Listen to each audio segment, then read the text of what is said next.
Good morning, Will Humphreys. Good morning. How are you? Good. It is bright and early for you in Arizona. Yeah, 7:45. That's okay. I need to get up. It's important for me to be moving. Would you be an entrepreneur if you weren't already awake at this hour? That's true. Entrepreneurs don't sleep, right? Like we're Yeah. always working. Well, no. Entrepreneurs, self-help. We get up early, according to self-help, right? Oh, that's right. That's exactly right. We seize the day. We have our morning routine. Hop out of bed. Yep. Totally. Because we all do that and we're all perfect because we're entrepreneurs. Some days I am. There are I days know. I'll even journal and meditate and do Oh, like all those things. And then there's days where I just I don't. know. Right. If only there was something to hold us to all of the promises we make to ourselves. Totally. That's why all of our habit tracking apps that's probably the biggest market in app production. Oh yeah. Just helping people get Yeah. like consistent. Yeah. Anyway, tangent. Good to have you. Yeah, thank you for the opportunity. I am so grateful to be here. This is a great podcast and you're just awesome. Oh, thanks, Will. Likewise. You have been doing some really fun and interesting things in your space. I want to give you the time to kind of give people a background of what you do as a physical therapist and entrepreneur, some of the businesses you run, and then we'll dive deeper after that. Awesome. Yeah. So I'm a passionate physical therapist. I love what I do. I love healthcare in general. I think that for me, it's always called to me just to be with people in those, those moments. And ultimately, I started my journey as a therapist, became an entrepreneur in the literal sense of owning a business. And I just, the thing that surprised me about that whole journey was how it shaped me as a human being. I Yeah. think that's the coolest part that I didn't realize when I started was the idea that by starting a business, I was taking on way more than I could chew. Okay. And as a result of that, it shaped me and it was like a furnace. And without a doubt, the result is a better father, better husband. But at times it was a worse father, a worse husband as I was learning how to figure all that stuff out. Yeah, balancing all the plates. Yeah. Yeah. And so as I eventually exited my company in a unique way, and then have now started other businesses. So I guess I'm a glutton. I'm a glutton for punishment. I'm a glutton for punishment because I can't stop. I love, now that I've gone through that journey and experienced the full cycle from birth to exit, it's Yeah. so fun now to see the impact that we can make as entrepreneurs. It's a wonderful gift. How many companies have you established or begun?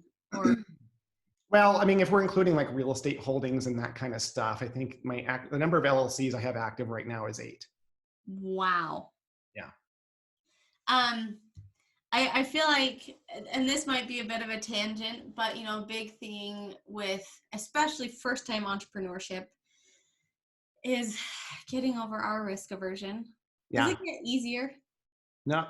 Well, it does in a way. It's weird because I think what happens is you forget. You, you forget that it's scary. You're like, it's It's gonna kind be of like great. birthing a child. I've been told that I will forget how that was, and I will want to birth another one. I don't know, but I'm gonna say sure. And I'll tell you that ultimately it's true. You get to a point. So the current business that I have a number of businesses. Most of them are self-perpetuating. So I have a company in Alaska with a partner. He's running that, so it's very minimal input for me at that point. My core business that merged and became what's now the third biggest PT company in Arizona. I used to be the vice president and stayed on, but then now I'm off and I still have some ownership in that. But Yeah. ultimately, the main business I'm launching now, my new baby, if you will. Yeah. Yeah, I couldn't wait to open it. And then I'm at the stage right now where, we're really starting to grow, which is great. We've got a new concept and it's doing well. And it's the scariest time because now is when we're leveraging capital that is going to be replenished, but it's just that, oh man, I forgot how scary this is. So there's always those delivery pains. I don't know why I'm still building on your analogy, but there's always those delivery pains. But the difference is perspective, I think. It's like, yeah, but it's worth it. Yeah. Well, if for those of you who end up watching the vlog on YouTube, you will know that Will is an entrepreneur just by all of the papers that are on your door right now. It's like you've used your door with the papers as a faux whiteboard. It's true. And I do actually have a whiteboard too, Oh, but the whiteboard's blank. those are my 2020, 2023. Well, that's where I do my that's where I do my YouTube videos. So I like to keep that canvas. Got it. Yep. But those are my goals all the way to 2030. Dude. I'm a control freak. I can't help it. Like it's not that it has to go that way, but I've learned the power of just like, yeah, let's put some vision to this. It's fun. 100%. I love it. Yeah, that's really cool. So you gave a little bit of background of the amount of companies, your Sure. I guess your worthiness, your validity in proclaiming yourself as an entrepreneur. But I'd like you to rewind even further to your why as to entering PT specifically, because you have a really strong personal experience there that got you into the industry. Yeah, I did. And it's, and what I would say before I even say it is I think all of our journeys, if we were willing to really look at them for what they are, are equally as powerful. And it's interesting how those moments in our history is what shapes us into our purpose. My personal purpose, and it's a living document, but what I say is to uplift through service and humor. And that came from an experience I had when I was 17. I was a very cocky 17-year-old, and I was dating this really cute girl, and that's how a good story begins, right? Yep. And this already sounds like the beginning of a Nicholas Sparks novel. Sorry. Where boy meets girl, a small town, something tragic happens. Totally. And then 80 years later, we hold hands, laying down, and we gently pass into the darkness. No, so Julie was awesome. We worked at the same restaurant together. She was a waitress. I was a cook. This is a Nicholas Sparks movie.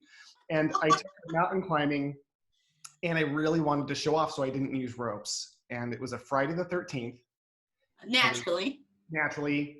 And so as a result, we were working our way up the face of this mountain. It was 50 feet, which is 5 stories of a building. And gratefully, Julie didn't fall. She made it over the top, but I did. I ended up losing my grip, and I free fell, and I broke both arms, both legs, a total of 23 bones. And so when I was laying on the ground, it was, my femur was out of my leg. The bottom part of my right foot was on my calf. It was really bad. And so Julie ran, got help, took them 6 hours with helicopters and mountain rescue teams to pull me off. And when I got home weeks later from surgeries, I had 8 surgeries from that.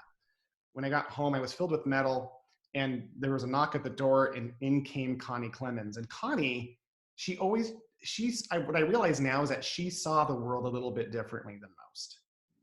She came in after, I don't know how many healthcare professionals I had seen, and all of them were amazing, but Connie was different. She came in so full of love and so full of light that the second I met her, I hated her guts. She was so positive. I was like, get out of here. But she was relentless in her positivity, and it changed my world. So that's where my journey started. Yeah. Were you just like so dismayed thinking that you wouldn't really be able to recover from that, and she was the only one that really kind of gave you hope then? Is that? Yeah, I think what she did, there was a nurse, her name was Maud, who was just as impactful. But what Connie did, and I think what was neat, was it wasn't just what she was doing, which was rehabilitation. Like it was the end of my dark night. She was the dawn of a new day with what she was doing. But the emotional experience around that, being 17 years old, losing your senior year, all my friends continued life without me, and it was a real awakening into adulthood, is that she came in and just loved. She was empathetic. The first day I answered the door in my platform walker and it took me 30 minutes to get to the front door from the living room, which had been converted into my bedroom. When I opened the door the first time, she cried. She cared. I think she knew the importance of going all in her service. And that is what impacted me more than the actual treatment. Even though I was fascinated by anatomy, it was this like way of being that I'm like, man, you can do that.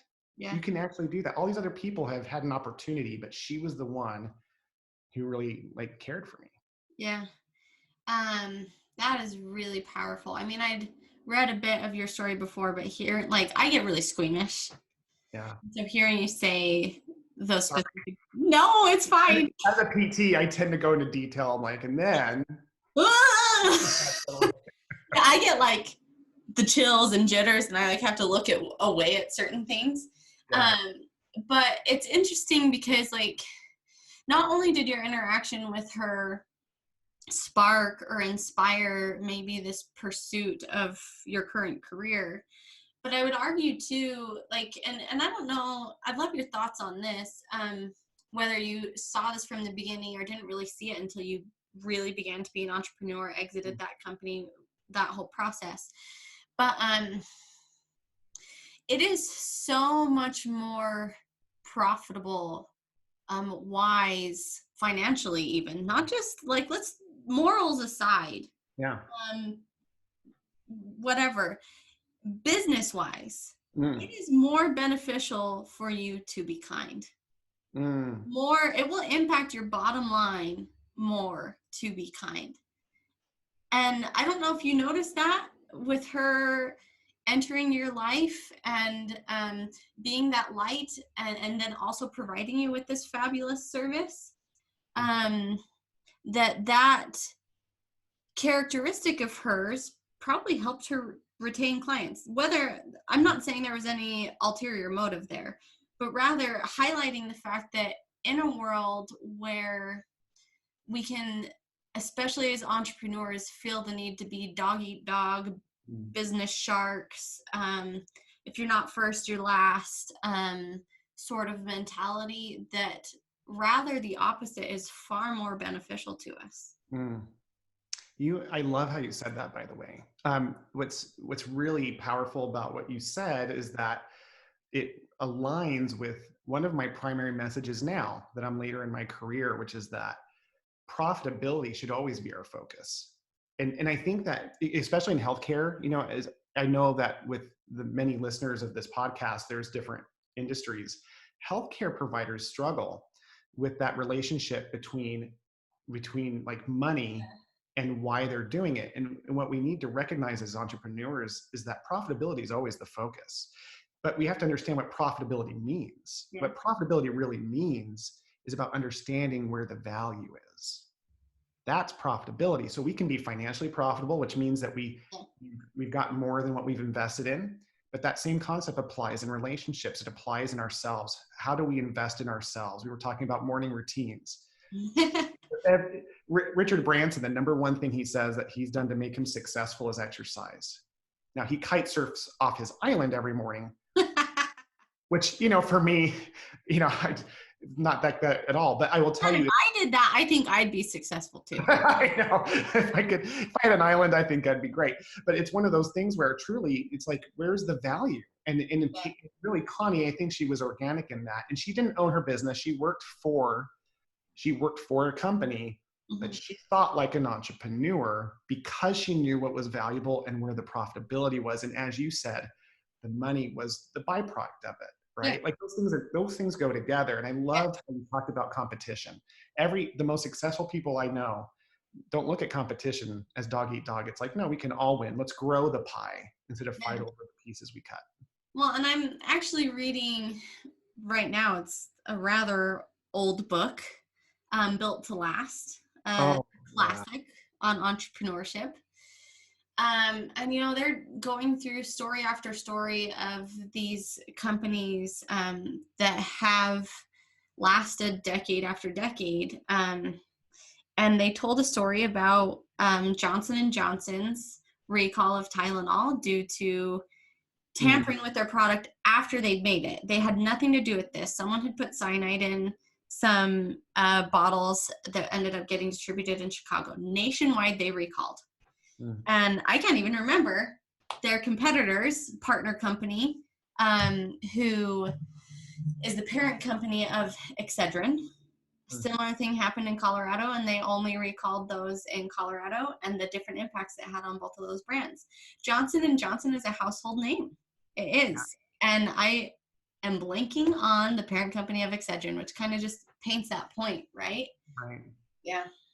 Well, and it's so fun because I think it goes back to that entrepreneur mindset, the idea that to be an entrepreneur, we don't have to own a company. It's how we perceive opportunity. Yeah. That's the difference. And so if we look at threats and we focus on them, that's a scarcity mindset, right? Like if we're constantly focused on that, but we all do it. I do it as much as anyone else. I think where I've been really blessed is that I've been blessed with people in my life who've modeled what it looks like to think differently. You know, Connie is where it started. I have a mentor named David Berg, who's a CEO of Arrowhead Health Company and Redirect Health for 10 years. He has been unbelievable in helping me understand where it's important to think differently around our challenges as entrepreneurs. And so as a result of that, I think for me, I don't know if I'm naturally good at any of that stuff, but I am very grateful that I have a personality that's smart enough to at least pay attention to those people and keep trying. Yeah. Yeah.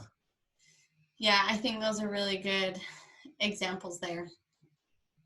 That whole background, right? Yeah. Gives you this huge, strong, powerful motivation to pursue PT. Right.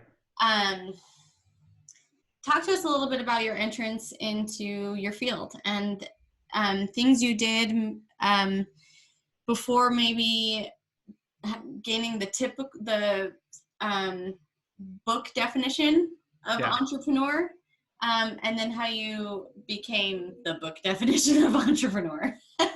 Yeah, for me, I think the story that I think of immediately when you say that, it goes back to this day in 2012 when I was driving home from work. I had it was 3 days before Christmas, and so even back up a little bit. Describe your employment situation. Okay, so at that time I had been a company owner and a physical therapist. I was at that critical stage that I didn't even know I was at, which was that I was treating huge volumes of patients, and I had just expanded into a second location. Wow. So what's interesting is, as a PT and in healthcare in particular, and I think this is true for probably any entrepreneur, is that when we are at a one location business, we can overcome the inefficiencies and lack of processes by simply being able to touch everything. And so you don't realize it, but you are a person dependent company. And when you expand to a certain point, your company outgrows us. It did for me at least. And it was at the point where that particular day I had been treating. It was a great day. People were in good moods because it was Christmas. Patients were high-fiving. Everyone's feeling a little bit better. And my part-time CFO pulls me aside and he brings me into this room off-site from the main treatment floor. And he just looks like death. His face is pale. And I just instantly knew something's wrong. And he's like, "Will, you need to sit down." He goes, "You've run out of money.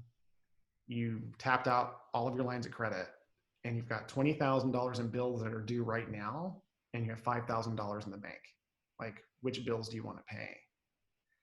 And that was like this sobering moment because, I'm working through it, and there's some reasons as to why I got into that position. But essentially, I was driving home. It was a 45-minute drive from Florence, Arizona, which is where my clinic was. And I drive through desert. It's reservation, so it's just dark and desert, saguaro cactuses. And literally I had drowned out the sound of the seatbelt going off next to me because my chart that I was taking home, and it's 7:30 at night already, is my car alarm's going off because it thinks there's a human being in that chair next to me. And so I started thinking about how I had failed. I completely failed. My poor family, my wife, my two boys at the time, had gone through so much just to help me get to this point, and I had completely let them down. And it was hard because I started realizing I didn't know how I was going to pay for Christmas now.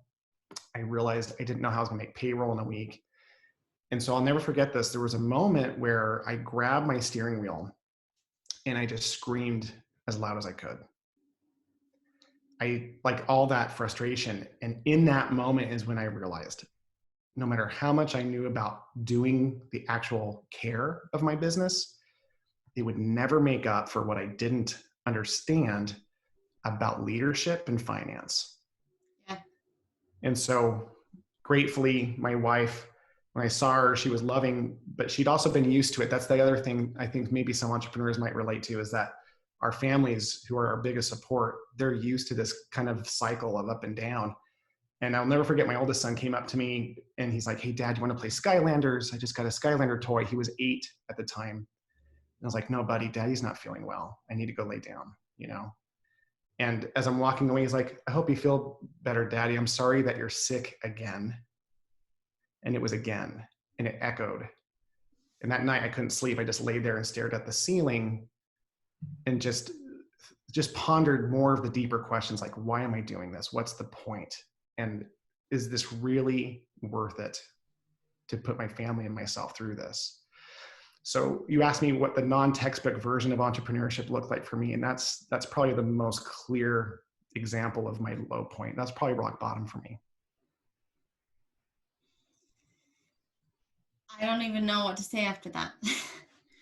um, so if that was rock bottom and you feel like that shook your world, I have a feeling what you're going to say to this, but I feel like you have a longer answer as well. Do you feel like entrepreneurship and 80-hour weeks are mutually exclusive? I think for some, it's the only way to learn. I don't think it has to be that way. You know, part of the reason I think I was willing to jump back into companies is that I remembered my path out of that place. And the two biggest things that pulled me out was having a coach and a business networking group. Yeah.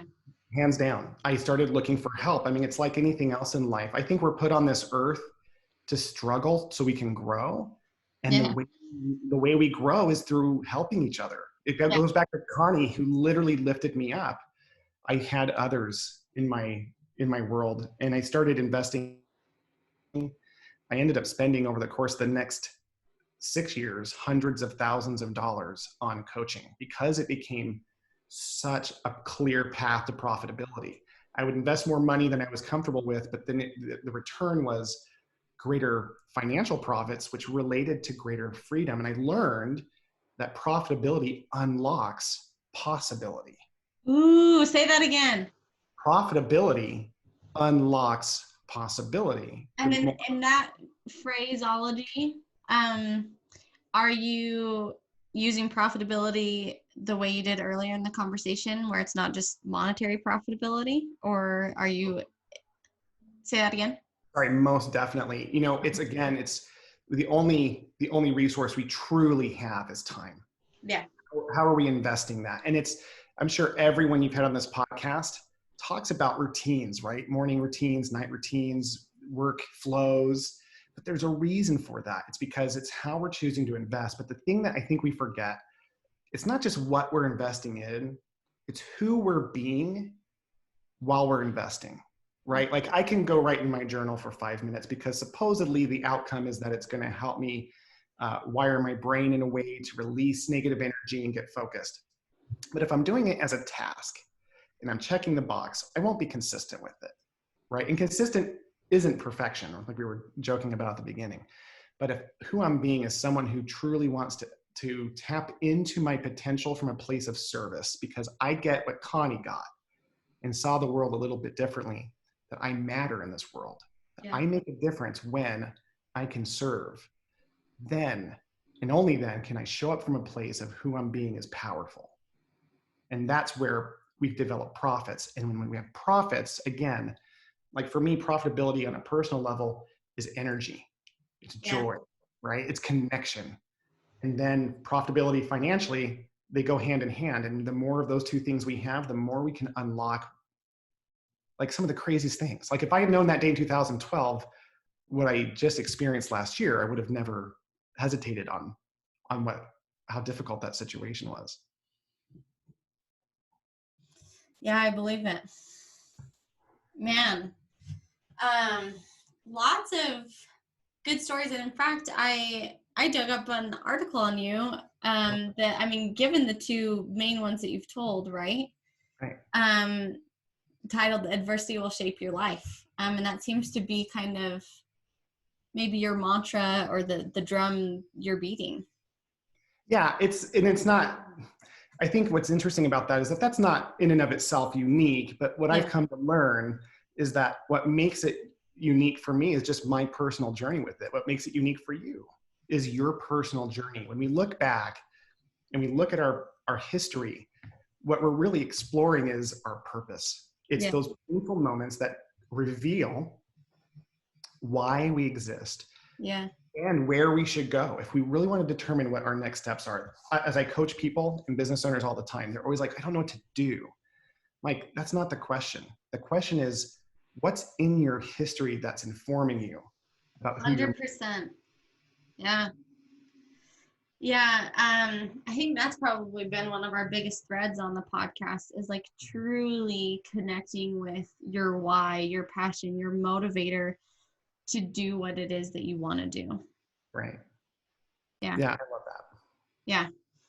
Okay, so fast forward, you've learned all these great lessons. You have 8 LLCs. You're an entrepreneur to the max. And you've got a YouTube channel and you have a book coming out soon. I do. Do you want to talk a little bit about both of those?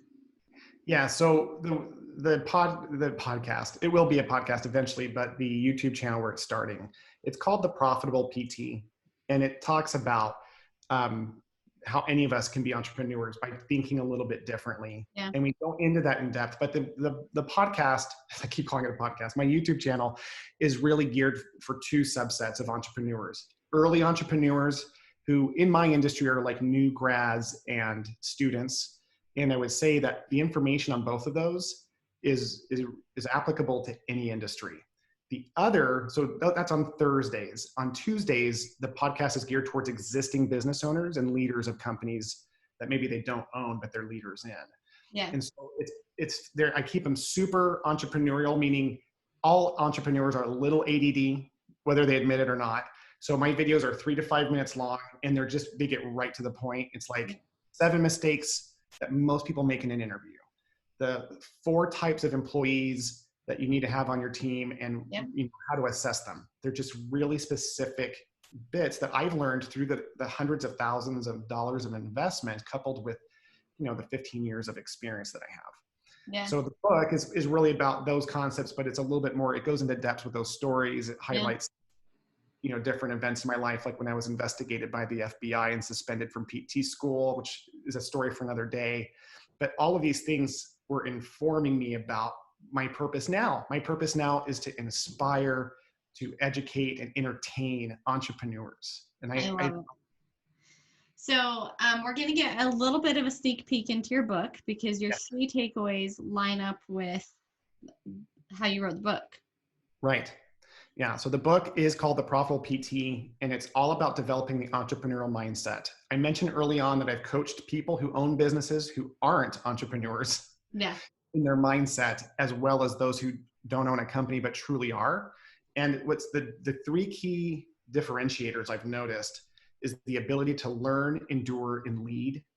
Learning through those painful moments teaches us our passion, path, and purpose. Enduring is about learning how to take a stand for what you love. And then leading is a way of helping others through their learn and endure. But how that all 3 of those things happen simultaneously, they're non-exclusive. But if you look at them in sequence, it helps educate what it is, the key principles that we take out of it.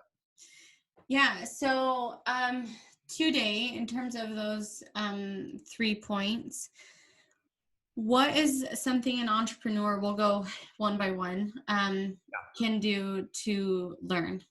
What are recommendations you have, resources, areas to focus on?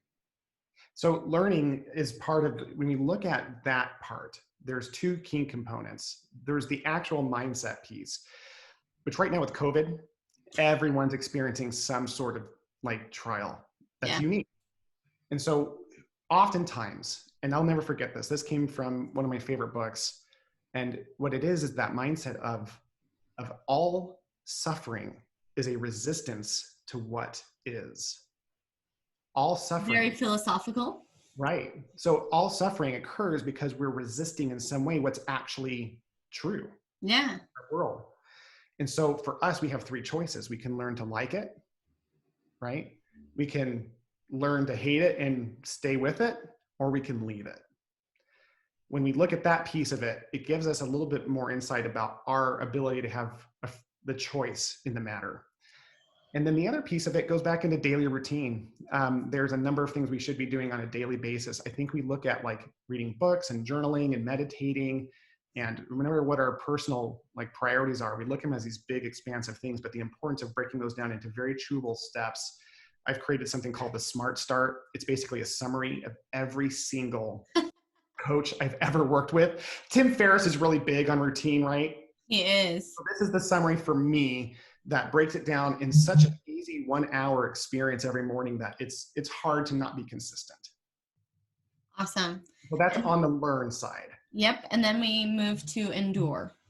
So endure is a little bit more in depth, but I will say this for our entrepreneurs who are listening, is that in these moments of trial, once we know our path, like once I knew I wanted to become a physical therapist, that's really when bigger trials occurred, because that's what started shaping me to who I am today. And my existing trials are doing the same thing. But when I remember that I can learn from those, the next step is learning to take a stand for something. That gives us the emotional like fortitude to handle the problems. The greater the challenge, the greater the need for that stand. Yeah. When we stand firmly for something, we can look at those big problems and just wipe them away. But we have to have clarity from our learning stage to what we're standing for today. So what do you care for? That's what I'd ask the listeners. What do you stand for? There's a lot of people in the world right now standing for what they believe in different ways. Yeah. And it's inspiring. As confusing and frustrating as I know it is in the world, what's inspiring about it is people taking a stand, regardless of if we agree or not.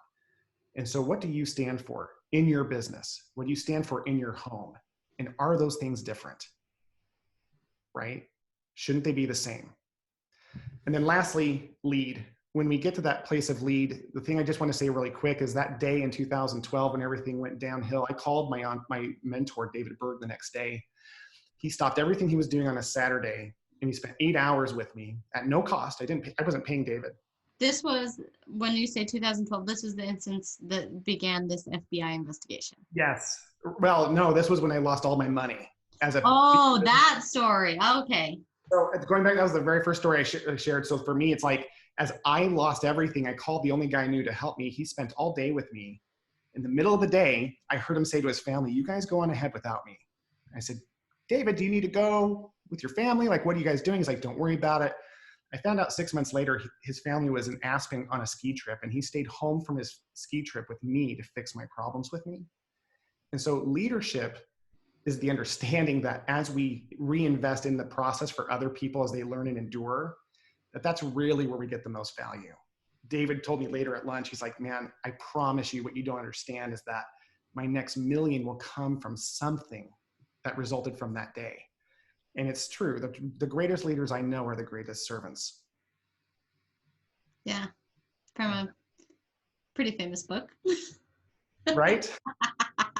I think there's a story somewhere written about a guy who was like that, but ultimately that's what it is. It's the idea that like when and all those things aren't mutually exclusive, when trials are hitting us, we try to learn, accept, not resist. We endure by standing for something. And then really we go lead others who are in a worse place than we are. And that's where we gain the majority of our inspiration to overcome. Yeah. No, I like that. Thank you. Well, you've given us some really awesome perspective into entrepreneurship in all of its many forms, as well as what it takes to kind of work through putting that title on yourself. Whether that's the trials that come with being an entrepreneur or the trials that come from not really assessing what you want your entrepreneurship to look like. Right. Thank you. Well, check out Will's YouTube channel. We'll link that on the blog. And the book is coming. It'll probably be, it's at the editors right now, but it's taking a longer time because of COVID. So Yeah. I'll probably release it early 2021. That's still so exciting. Yeah, Okay. I'm super excited about it. Well, Will, you've been wonderful. Thank you. Thank you.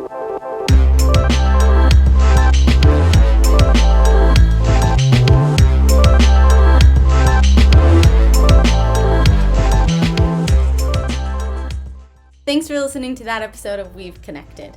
Make sure to hit subscribe down below so you get notified of any time we add a new episode. We'll catch you next time.